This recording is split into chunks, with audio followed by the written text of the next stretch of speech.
नमस्कार, मैं हूँ दिल्ली के सुप्रीम कोर्ट ऑफ इंडिया में और हमारे साथ हैं सुप्रीम कोर्ट के अधिवक्ता KKL गौतम जी। जिस प्रकार से आज EWS का सुप्रीम कोर्ट में फैसला आया है, आइए जानते हैं इस पर इनके क्या विचार हैं। सर, पहले तो हम आपका बहुत बहुत स्वागत करते हैं अपने चैनल पर। सर, आज जो सुप्रीम कोर्ट ने ऐतिहासिक जो फैसला सुनाया है, इस पर आपके क्या विचार हैं? इसमें मेरा कोई विचार नहीं है। इस पर तो सर्वोच्च न्यायालय का जो है एक अपना निर्णय आया है, जिसको भारत की जो जनता है इसको बहुत दिन से इंतज़ार कर रही थी। और ये इंदिरा साहनी 1992 के बाद ये बहुत बड़ा एक लैंडमार्क जजमेंट है भारतीय इतिहास के लिए, क्योंकि इसमें जो है जो इंदिरा साहनी में 50% की सीलिंग लिमिट लगाई थी उस पर सुप्रीम कोर्ट ने अपना प्रकाश डाला है। और ये इसमें इस जजमेंट में जो 103 अमेंडमेंट संविधान संशोधन था उसको चैलेंज किया गया था। इसमें सुप्रीम कोर्ट ने भारत सरकार द्वारा किया गया संशोधन को बहाल कर दिया है और ये बोला है कि भारत सरकार ने जो संशोधन किया है वो उचित है और सही है। इससे जो है संविधान की जो बेसिक स्ट्रक्चर है उस पर कोई भी प्रभाव नहीं पड़ रहा है।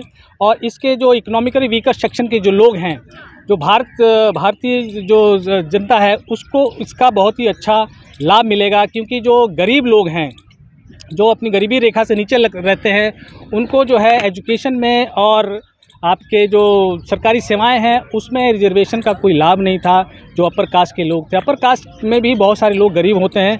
इसको देखते हुए सर्वोच्च न्यायालय ने आज उनके फेवर में ये जजमेंट दिया है, जिसको जो है हम कह सकते हैं कि 3:2 के रेशियो से सुप्रीम कोर्ट ने जजमेंट दिया है, जिसमें 3 संविधान पीठ की 5 जजेस की संविधान पीठ में 3 जजेस ने संविधान संशोधन के पक्ष में अपना निर्णय दिया है और 2 जज ने, जिसमें चीफ जस्टिस ऑफ इंडिया भी शामिल हैं, उन्होंने इसके खिलाफ जजमेंट दिया है और ये बोला है कि ये संविधान संशोधन की बेसिक स्ट्रक्चर है उसको जो उसकी अवहेलना करता है और जो इंदिरा साहनी का 50% का जो सीलिंग लिमिट है उसकी भी अवहेलना करता है, जो कि बिल्कुल भी उचित नहीं है। जी सर, बात करें इससे सवर्णों को कितना जो इसमें प्रभाव पड़ेगा, जैसे 10% जिस तरीके से उनको कहा गया था कि आर्थिक आधार पर जो है आरक्षण मिलेगा। जी, इस पर जो 10% रिजर्वेशन जो इकोनॉमिक वीकर सेक्शन के लिए जो सरकार ने दिया था, उस पर सुप्रीम कोर्ट ने ये कहा है कि unequal can not be discriminated by the constitutional amendments. So जो अपर कास्ट में जो अनइक्वल्स हैं, जैसे गरीब लोग हैं, उनको भी इक्वलिटी का दर्जा मिलना चाहिए, उनको भी मेन धारा में शामिल होने का अधिकार दिया जाना चाहिए। इसलिए सर्वोच्च न्यायालय ने 103 अमेंडमेंट को रोज़गार में और एजुकेशन में जिनकी आय जो है एक लिमिट से अधिक नहीं है, उनको रिजर्वेशन देने का निर्णय लिया है। सर, इससे हम बात करें, आपने सवर्णों के लिए तो बता दिया, लेकिन SC ST OBC को क्या इसमें प्रभाव पड़ेगा, क्या फ़ायदा होने वाला है? इस पर SC ST OBC को तो वैसे प्रभाव नहीं पड़ेगा, क्योंकि उनका रिजर्वेशन जो है ऑलरेडी जो है भारत सरकार के द्वारा जो है उसको प्रोटेक्ट किया गया है। जैसे 21% रिजर्वेशन SC ST के लिए है और 27% जो रिजर्वेशन OBC के लिए है, उसमें तो कोई छेड़छाड़ नहीं है। बस इसमें हमारी प्रार्थना ये थी कि ये जो सीलिंग लिमिट है रिजर्वेशन, यदि हम अपर कास्ट को भी देते हैं तो जो अपर कास्ट के जो गरीब लोग हैं उनमें भी जो SC ST और OBC के जो गरीब लोग हैं उनको उस पर शामिल करना चाहिए, ताकि जो गरीब लोग हैं उनके हक को मारा ना जा सके और उनको उसका लाभ दिया जा सके। अब जब रिजर्वेशन 10% जब दे देते हैं आप, तो जो बेसिक संविधान संशोधन जो किया गया इन्होंने, जो ओरिजिनल संविधान है उसमें जो है जो रिजर्वेशन दिया गया था वो SC ST के लिए दिया गया था। बाद में 1980 में मंडल कमीशन के द्वारा जो है OBC को भी रिजर्वेशन दिया गया। अब रिजर्वेशन जो है एजुकेशनली और सोशली बैकवर्ड क्लासेस के लिए संविधान में था। अब इसमें भारत सरकार ने जो है आर्थिक आधार पर जो पिछड़े हुए लोग हैं, जो गरीब लोग हैं, उनको भी देने का एक निर्णय लिया, जिसको चैलेंज किया गया था। बस सुप्रीम कोर्ट ने भारत सरकार के जो संविधान संशोधन है उसको सही माना और भारत की जनता, जो गरीब लोग हैं, उनके पक्ष में निर्णय दिया है। इसमें अब जैसे सुप्रीम कोर्ट से ही 3:2 के रेशियो में जजमेंट आया हुआ है, इससे पता लगता है कि सुप्रीम कोर्ट भी अपने आप में बटा हुआ है, क्योंकि सिर्फ एक, जैसे वोटिंग में कह सकते हैं, एक वोट अधिक पड़ा है, इसलिए जो है सरकार के पक्ष में गया है। यदि वो एक वोट हमारे दूसरी साइड में पड़ जाता तो संविधान जो 103 अमेंडमेंट जो था भारत सरकार का, वो निरस्त हो जाता। तो हो सकता है भविष्य में जो है इसकी अभी हम रिव्यू डालेंगे इसमें और सर्वोच्च न्यायालय से दरख्वास्त करेंगे कि इसको जो है लार्जर बेंच को भेजा जाए, क्योंकि जो इंदिरा साहनी जजमेंट है वो 9 जजेस का है और 9 जजेस जो जजमेंट था वो SC ST OBC तक के लिए सीमित था, जिसमें 50% की सीलिंग लिमिट लगा गई थी। अब ये जो है 50% जो सीलिंग लिमिट है, इसको इंदिरा साहनी ने ऑलरेडी इसको तय कर रखा है, तय किया हुआ था, तो उसके जो छोटी बेंच है उसको उस पर निर्णय नहीं ले सकती है।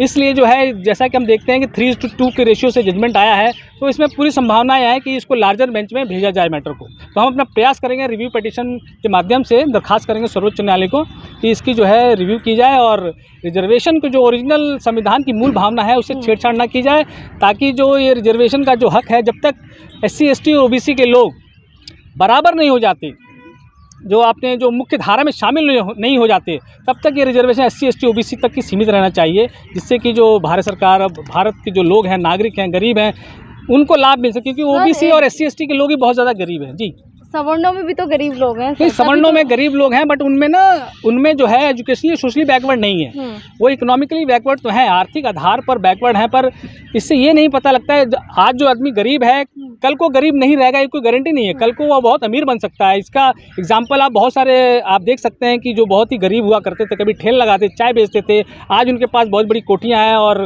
दूसरे से धन संपदा है और गाड़ियाँ हैं, सब चलते हैं।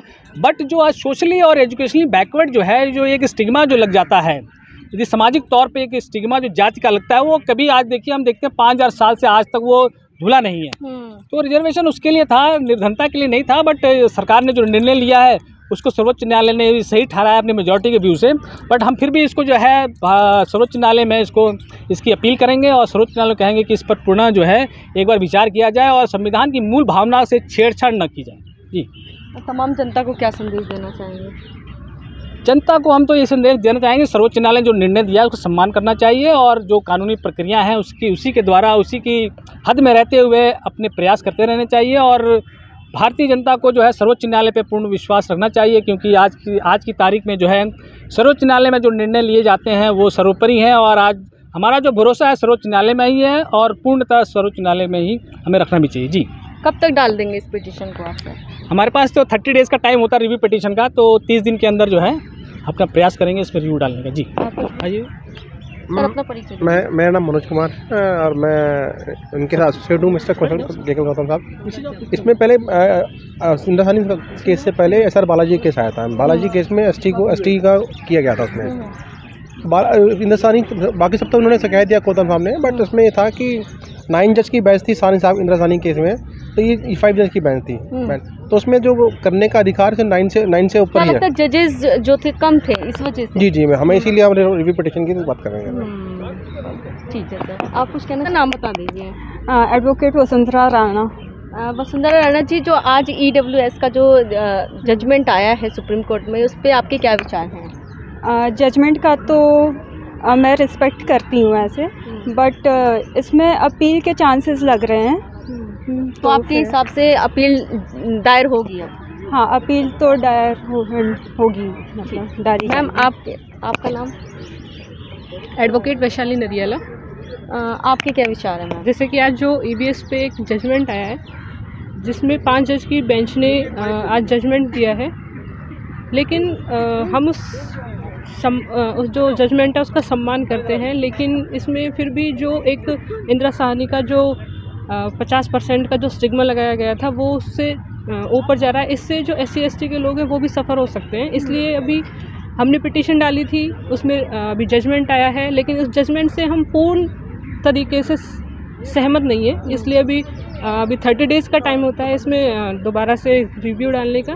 तो अभी हम देखते हैं कि ताकि ये जो मैटर है, 5 बेंचेस ने अभी जजमेंट दिया था, ताकि ये मैटर ऊपर लार्जर बेंच को जाए, तो अभी उसमें हम रिव्यू पिटीशन डालेंगे विदिन 30 डेज़। तो आपने देखा साफ तौर पे यहाँ पर जिन वकीलों से हमने बातचीत करी, उनका यही कहना है कि ये लोग पिटीशन जो डालेंगे और देखते हैं क्या फ़ैसला आता है उसमें भी। तो आप लोग देखते रहिए खोज खबर को, सब्सक्राइब कीजिए, लाइक कीजिए, शेयर कीजिए।